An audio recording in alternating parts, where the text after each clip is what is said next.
ሰላም ጤና ይስጥልኝ። ዛሬ ማርች 3 ቀን 2026 ነው። ዓለማችን በአሁኑ ሰዓት በአንድ ትልቅ ጥያቄ ምልክት ውስጥ ወድቃለች። በመካከለኛው ምስራቅ ሰማይ ላይ የሚታዩ ሚሳኤሎችና ድሮኖች የትልቅ ጦርነት መጀመሪያ ናቸው ወይስ የአንድ ትልቅ የቼዝ ጨዋታ አካል ናቸው? ይህ ጥያቄ ከጊዜ በኋላ የሚፈታልን ይሆናል። ኢራን እና እስራኤል እና አሜሪካ አሁን ላይ የደረሱበት የውጥረት ደረጃ ከዚህ ቀደም ታይቶ አይታወቅም። ዛሬ በዚህ ልዩ ዘገባችን ከቢቢሲ ከሲኤንኤን እና ሌሎች ከታማኝ መረጃዎች ምንጮች ያገኘናቸውን እጅግ ትኩስ መረጃዎች ይዘንላችሁ ቀርበናል። ኢራን በውስጥ በኩል ምን እየሆነች ነው? የእስራኤል ቀይ መስመር ምንድነው? አሜሪካ በድብቅ ምን እያሴረች ነው? በዛሬው ዕለት የተከሰቱ ግጭቶች ለዓለም ምን ምልክት አላቸው? ሁሉንም በጥልቀት እንመረምራለን። እንኳን ወደ ወንጀል ሪቪው በሰላም መጣችሁ። ዛሬ ትኩስ መረጃዎችን ማቀርብላችሁ ይሆናል። ላይክ፣ ሼር፣ ሰብስክራይብ በማድረግ ቻናሉ መቀላቀል እንዳይረሱ። ወደ ኢራን ውስጠኛው ክፍል ስንገባ ሁኔታው እጅግ አሳሳቢ ነው። እነዚህ ወሬዎች በሰፊው እየተናፈሱ ነው። ይህ ደግሞ በኢራን ከፍተኛ አመራሮች መካከል ከፍተኛ የስልጣን ሽኩቻ ፈጥሯል። ይህ በጣም አሳሳቢ ነው። ዛሬ ማርች 3 የወጡ መረጃዎች እንደሚያመለክቱት የኢራን አብዮታዊ ጋርድ በሀገሪቱ የፖለቲካና የኢኮኖሚ ውሳኔዎች ላይ ሙሉ ቁጥጥር እያደረገ ነው። ይህ ደግሞ በጣም ከባድ ይመስላል። ኢራን አሁን ላይ ያለችው በሁለት ቢላዋ መካከል ነው። በአንድ በኩል የውስጥ ህዝባዊ ተቃውሞዎችና የኢኮኖሚ ማዕቀቦች ሀገሪቷን እያደቀቋት ነው። በሌላ በኩል ደግሞ ወታደራዊ ክንፏ እኛ የክልሉ ኃይል ነን የሚል አቋም ይዞ እየተንቀሳቀሰ ነው። ኢራን አሁን ላይ ሪስክ እየወሰደች ነው። ለምን ብላችሁ ስትጠይቁ ምክንያቱም የውስጥ ችግሮቿን ለመሸፈን የውጭ ጠላት መፍጠር ስለምትፈልግ ነው። ለዚህም ነው በእስራኤልና በአሜሪካ ላይ ያላት የጥልቅ ጥቃት ፕሮክሲ ዋር ያጠናከረችው።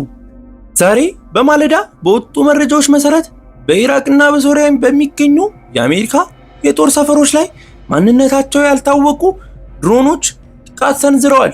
አሜሪካ ጥቃቱን የሰነዘሩት በኢራን የሚደግፉ ታጣቂዎች እንደሆኑ በይፋ ገልጻለች።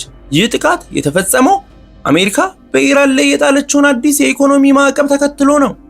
በተመሳሳይ ሰዓት በፋርስ ባህረ ሰላጤ አካባቢ በሚጓዙ የንግድ መርከቦች ላይ የደህንነት ስጋት መፈጠሩ ተዘግቧል። የጎልፍ ሀገራት ሳውዲ አረቢያ፣ የተባበሩት አረብ ኤሚሬትስ እና ኩዌት የጦር ኃይሎቻቸውን በተጠንቀቅ እንዲቆሙ አዘዋል። በተለይ የነዳጅ ማብረሻ ጣቢያዎቻቸው ላይ ጥቃት ሊሰነዘር ይችላል የሚል ከፍተኛ ስጋት አድሮባቸዋል። ኢራን በዛሬው ዕለት በሰጠችው መግለጫ ማንኛውም በእኛ ላይ የሚሰነዘር ጥቃት መላውን መካከለኛ ምስራቅ በእሳት ውስጥ ይከታል ስትል አስጠንቅቃለች። ይህ ማስጠንቀቂያ በተለይ ያነጣጠረው በእስራኤል ላይ ነው።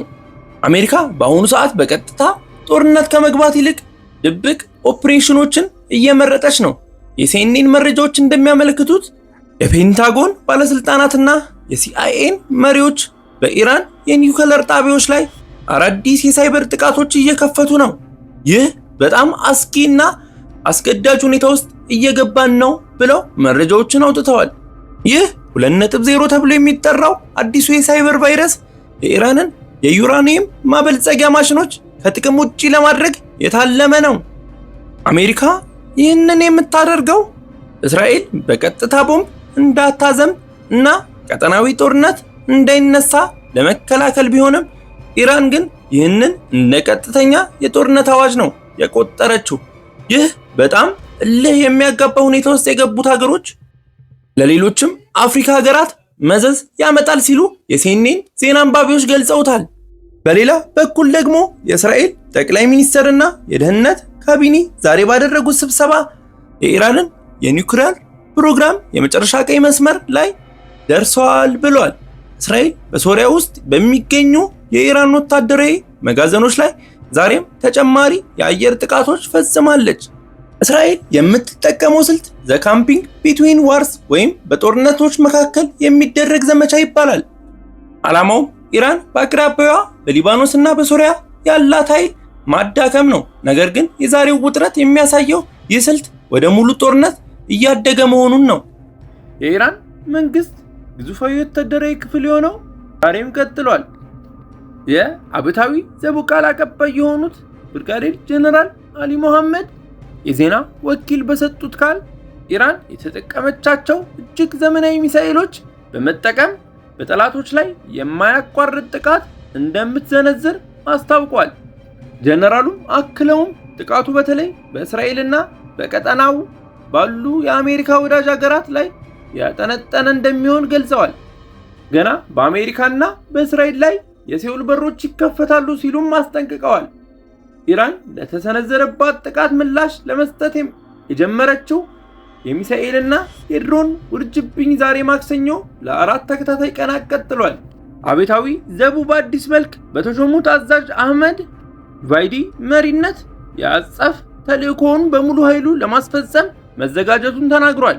ቃል አቀባዩ የሰማዕታትን ደም እንቀበላለን በማለት በአሜሪካና በእስራኤል ላይ አሳፋሪ ሽንፈትን ለማከናነብ ቆርጠው መነሳታቸውን አረጋግጠዋል። ይህ የኢራን ዛቻ በመካከለኛው ምስራቅ ያለውን ውጥረት ወደ ከፍተኛ ደረጃ ያሸጋግረዋል ተብሎ ተፈርቷል።